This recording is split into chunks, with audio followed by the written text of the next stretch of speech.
Corinthiens 1er, chapitre 11.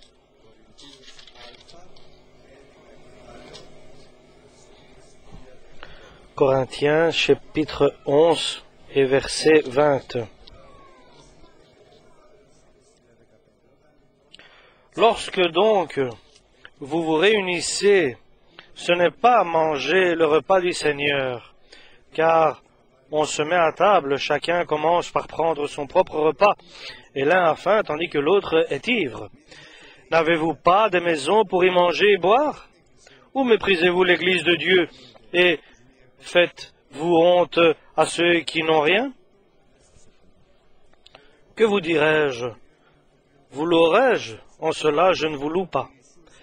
Car j'ai reçu du Seigneur ce que je vous ai enseigné, c'est que le Seigneur Jésus, dans la nuit où il fut livré, prit du pain et après avoir rendu grâce, le rompit et dit, « Prenez, mangez, ceci est mon corps qui est rompu pour vous. Faites ceci en mémoire de moi. » De même, après avoir soupé, il prit la coupe et dit, « Cette coupe est la nouvelle alliance en mon sang. Faites ceci en mémoire de moi, toutes les fois que vous en boirez. Car toutes les fois que vous mangez ce pain et que vous buvez cette coupe, vous annoncez la mort du Seigneur jusqu'à ce qu'il vienne. C'est pourquoi celui qui mangera le pain ou boira la coupe du Seigneur indignement sera coupable envers le corps et le sang du Christ. Que chacun donc s'éprouve soi-même, et qu'ainsi il mange du pain et boive de la coupe. Car celui qui mange et boit sans discerner le corps du Seigneur, mange et boit un jugement contre lui-même. C'est pour cela qu'il y a parmi vous beaucoup d'infirmes et de malades, et qu'un grand nombre sont morts. Si nous nous jugions nous-mêmes, nous ne serions pas jugés, mais quand nous sommes jugés, nous sommes châtiés par le Seigneur, afin que nous ne soyons pas condamnés avec le monde. Amen. Parce que si nous jugions nous-mêmes, si nous nous jugions nous-mêmes, nous ne serons pas jugés. Aujourd'hui, j'ai reçu une invitation que nous observions nous-mêmes notre propre vie et que nous ne soyons pas jugés par le Seigneur. Si vous jugiez vos personnes, si vous vous jugiez vous-même, vous ne serez pas jugés. Donc la racine de tout mal est l'avarice. Et c'est-à-dire, si moi je n'observe pas en moi ce qu'il y a de mauvais, le Seigneur va apporter son jugement. Et son jugement est le suivant. Celui qui mange et qui boit indignement, celui qui mange et boit injustement, il mange et boit contre lui-même et il ne prend pas en considération le corps et le sang du Christ. C'est pour cela qu'il y a beaucoup parmi vous de malades et un bon nombre sont morts. Un bon nombre de morts. Et chaque chose que nous fassions a une conséquence. Et si nous prenons la décision de marcher sous le joug du Seigneur, nous aurons des résultats de bénédiction. Les conséquences seront la totale bénédiction. Nous allons entrer richement dans le royaume de Dieu et nous allons bénéficier dans la vie éternelle que Dieu a préparée et a décidé de nous donner. Nous allons bénéficier de notre salaire, de ce que nous allons recevoir. Sinon, si nous insistons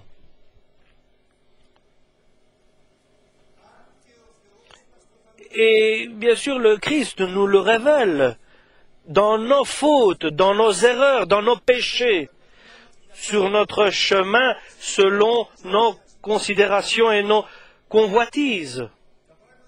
Les choses ne seront pas bien à partir de maintenant et au-delà. Parce qu'aujourd'hui, je pense que Jésus nous dit à tous, d'abord à moi, avec de la meilleure manière, il nous l'exprime. Il y a des péchés qui sont mortels.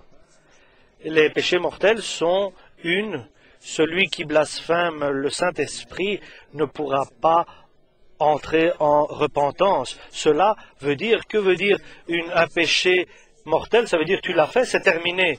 C'était comme si quelqu'un mettait le sceau de l'Antichrist pendant la période du royaume de l'Antichrist. Donc, nous ne sommes pas là, mais il y a une période où nous pouvons maintenant demander une repentance, nous repentir, aller vers le Seigneur et que le Seigneur nous purifie par son sang. Et il y a une autre, une mort, un péché mortel, c'est-à-dire un péché mortel.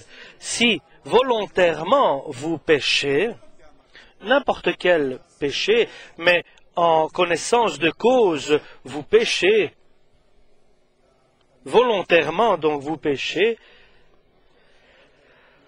alors, quel que soit le péché qui n'est pas mortel, mais si ce péché est fait volontairement et avec insistance et sans repentance et sans retour, alors ce péché qui n'est pas mortel se transforme en péché mortel.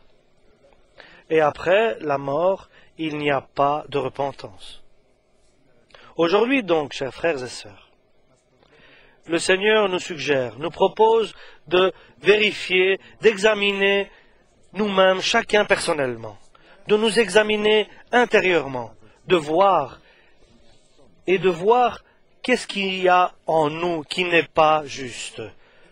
Et soyez prêts, qu'est-ce qui n'est pas en nous qui n'est pas prêt, et que vos reins soient attachés, votre ceinture soit attachée, et que votre lampe soit allumée, et vous comme des personnes qui attendent que revienne soudainement, et nous savons le jour, mais nous ne connaissons pas l'heure. Il viendra la première partie de la journée, la deuxième partie de la journée, ou la troisième partie de la soirée, mais les serviteurs sont obligés d'attendre, de patienter leur maître, qu'il revienne des noces et qu'il soit prêt à lui ouvrir la porte et qu'il soit là pour l'accueillir. Et ceux qui sont là, qui sont prêts et qui sont en attente et qui patientent, des serviteurs qui sont patients, prêts, pas dans un sommeil ou qui sont endormis, ni en portant les pyjamas, et ni en faisant des péchés qui sont volontairement accomplis, bien sûr, pas comme cela, mais des personnes qui sont prêtes. Alors le Seigneur viendra, il va les servir, il va mettre sur lui un essuie, et il va s'occuper de servir les siens, ses disciples. Nous devons prendre une place devant Dieu, nous devons prendre une position devant Dieu. Nous devons, nous tous, chacun qui écoute la parole de Dieu, doit prendre une décision. Chacun doit examiner sa propre personne. Chacun doit s'examiner pour qu'il ne soit pas jugé, parce qu'il va lui-même condamner ce qui ne va pas en lui. Il doit faire un check-up, il doit s'auto-examiner. Et s'il voit quelque chose qui n'est pas juste, qu'il demande pardon, qu'il demande que le Seigneur lui pardonne de sa faute, et il sera corrigé. Restons avec dignité, avec crainte devant Dieu. Ne prenons pas cela comme cela à la légère, mais prenons cela au sérieux. Faisons-le et nous aurons un résultat. Parce que le Seigneur vient.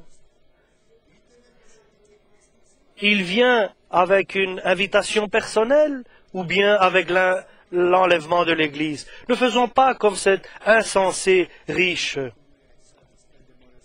ou bien comme les vierges insensées qui n'avaient pas préparé de l'huile en plus parce que le Seigneur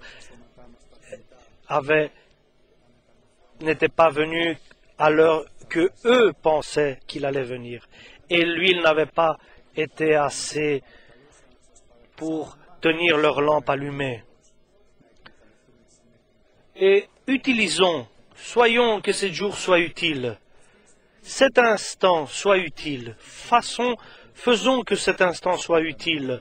Repentons-nous et demandons à Dieu qu'il nous pardonne, qu'il ait pitié de nous, et que notre service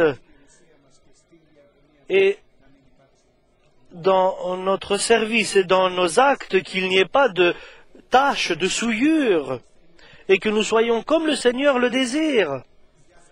Et pour cette fois-ci, prenons part à la communion du corps et du sang du Christ, purifiés, sanctifiés. Levons-nous, chers frères et sœurs.